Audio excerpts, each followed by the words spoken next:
మహాగణుడువు మహోన్నతుడు సర్వోన్నతుడు అయిన మా ప్రియ పరలోకపు తండ్రి, మీ ఘనమైన శ్రేష్టమైన నామాన్ని బట్టి వేలాది వందనాలు చెల్లిస్తున్నాను. మరొక రోజును మాకు ఆయుష్గా పొడిగించారు, అందుని బట్టి మీకు వందనాలు అయ్యా. ప్రతిదినం వాక్యం వింటున్న మా శ్రోతలందరినీ దీవించండి. వాక్యం మీది, ప్రజలు మీ వారు, దాసుడు మీ దాసుడు.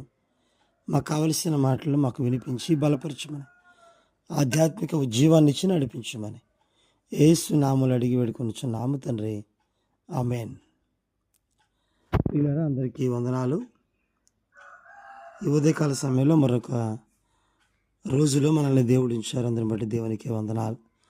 ప్రియులారా, యోహాను రాసిన 3వ పత్రిక ధ్యానాంశాలు నేటితో మనం ముగించుకుంటున్నాం.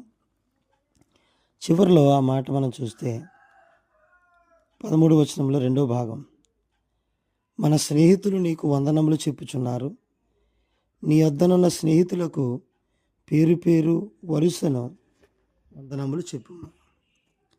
ప్రియులారా, దేవుని పిల్లలుగా మనం సంఘంలో కానీ బయట ఎక్కడైనా కనిపించినప్పుడు మనం ఒకరికొకరు వందనములు చెప్పుకోవాలి.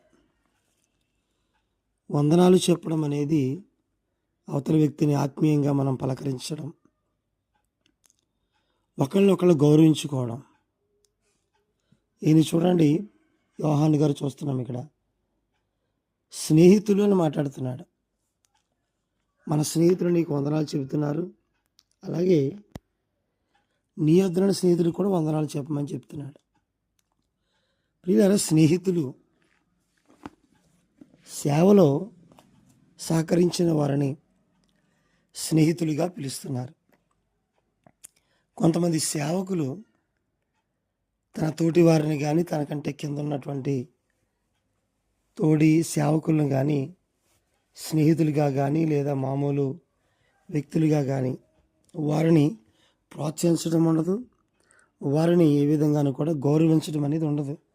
కానీ బైబిల్లో మనం చూస్తే ప్రియులారా, సమూయేలు మొదటి గ్రంథం 18:1 దావీదు యోనాతానుతో స్నేహం మనం చూస్తాం. సమూయేలు 2వ గ్రంథం 15:37 దావీదు హూషైతో స్నేహం చూస్తాం. రాజుల మొదటి గ్రంథం 5:1 దావీదు హీరాముతో స్నేహం మనం చూస్తాం. అలాగే కొరింథీయులు రాసిన 2వ పత్రిక 2:13 పౌలు గారు తీతు గురించి ఒక మాట చెబుతారు. తీతు అక్కడ కనిపించకపోయేసరికి అతని మనస్సు బాలేదు అని చెప్తాడు. ప్రియులారా, మన తోటివారు, మన సంఘస్థులు, మన సహవాసములు ఉన్న విశ్వాసులందరూ మన స్నేహితులే. వాళ్ళకు మనం వందనాలు చెప్పాలి. ప్రియులారా, మందిరానికి వెళ్ళినప్పుడు, మందిరం నుంచి వచ్చేటప్పుడు దేవుని మందిరంలో ఎంతమందికి మనం వందనాలు చెబుతున్నాం? సేవకులు వందనాలు చెప్పాలి. సేవకులకు, విశ్వాసులందరికీ వీలైతే సాధ్యమైనంత వరకు కనిపించిన ప్రతి ఒక్కరికి మనం వందనాలు చెప్పాలి. వందనములు చెప్పడం అనేది మన ఆధ్యాత్మిక నిరూపణకి సాదృశ్యంగా కనిపిస్తుంది. అనగా ఆధ్యాత్మికమైన ఎదుగుదలలో అవతల వ్యక్తిని మనం పలకరించడం అనేది చూస్తూ ఉన్నాం. కాబట్టి దేవుని యొక్క వాక్యములో ఫిలిప్పీ పత్రికలో 2:25 మనం చూస్తాం. ఎపఫ్రోదితు గురించి పౌలు గారు మాట్లాడతాడు మాటలు. ఎపఫ్రోదితు పరిచర్య చేసేవాడు, మీ దూత, సహచరుడు, ఇలా మాట్లాడుతూ ఉంటారు. దేవుని యొక్క వాక్యములో మనం చూస్తే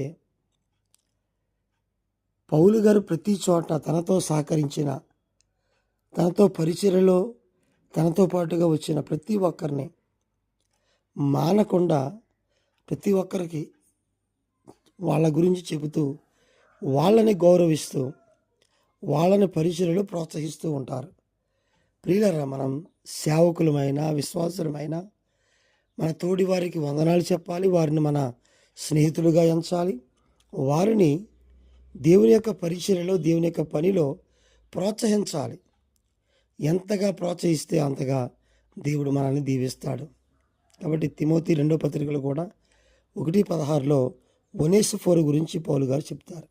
కాబట్టి ఆ రీతిగా మనం మంచి స్నేహితులను ప్రోత్సహిద్దాం. సేవలో పరిచర్లు వారిని మునుముందుకి ప్రోత్సహించి తీసుకుని వెళదాం. దేవుడు తన మాటలు దీవించును గాక. ఆమేన్.